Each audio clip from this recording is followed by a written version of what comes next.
I love you Trina. ভিখারি, আমাকে ভালোবাসার মতো যোগ্যতা আছে তোর? আমি পরীক্ষায় পাস করে যোগ্যতা করে নেব ত্রিনা। এই পরীক্ষা দিবি, তোর বই কেনার টাকা আছে, টিউশন করার টাকা আছে। ত্রিনার সাথে কদিন বাদেই আমার বিয়ে। ওর মা আমাকে কেন পছন্দ করেছে জানিস? এবারে পরীক্ষায় পাস করে ডিগ্রিটা আমি পেয়ে যাবো। লোটন, এই কি ব্যাপার, তোমরা সব টিউশন পড়তে সেখানে দাঁড়িয়ে আছো কেন? আর সংকেত, প্রতিদিন টিউশন পড়ানোর সময় তুমি জানলার বাইরে দাঁড়িয়ে দাঁড়িয়ে কি শোনো? স্যার আমাকে ফ্রিতে টিউশন পড়াবেন? না না, আমি তো ফ্রিতে পড়াই না। এই চলে এসো সবাই। এই চল পড়। Come on Lotan. এই নে সংকেত, এই নোলকটা বিক্রি করে তুই টিউশন করবি। না নোলক, আমি পরীক্ষায় পাস করে যোগ্যতা করে ত্রিনাকেই বিয়ে করব। সংকেত, যে তোকে চায় না তার পেছনে ঘুরিস না, আমাকে বিয়ে কর, আমি তোকে ভগবানের মতো সেবা করব।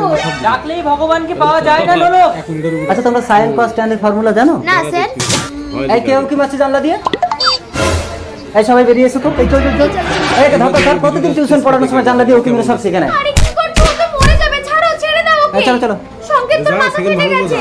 কাপড় ছিল না নোলক, আমার পরীক্ষা দেরি হয়ে যাচ্ছে, আমি যাই। তোর তো বই নেই, তুই কি করে পরীক্ষা দিবি সংকেত? ত্রিনার জন্য আমাকে পারতেই হবে নোলক। সংকেত, মাই ডিয়ার স্টুডেন্টস, মা এটা স্কুল ত্রিনা। শোনো, আজ তোমাদের পরীক্ষার ফল ঘোষণা করা হবে। যে প্রথম স্থান অধিকার করবে তার সাথে আমার মেয়ে ত্রিনার বিয়ে দেব। ত্রিনা, হাঁটো, লোটো। হ্যাঁ ডার্লিং। তো আজকের পরীক্ষায় প্রথম স্থান অধিকার করেছে সংকেত। Don't touch me. স্যার, আমার মেয়ের সাথে সংকেতকে কেমন মানাবে? He is brilliant ma'am.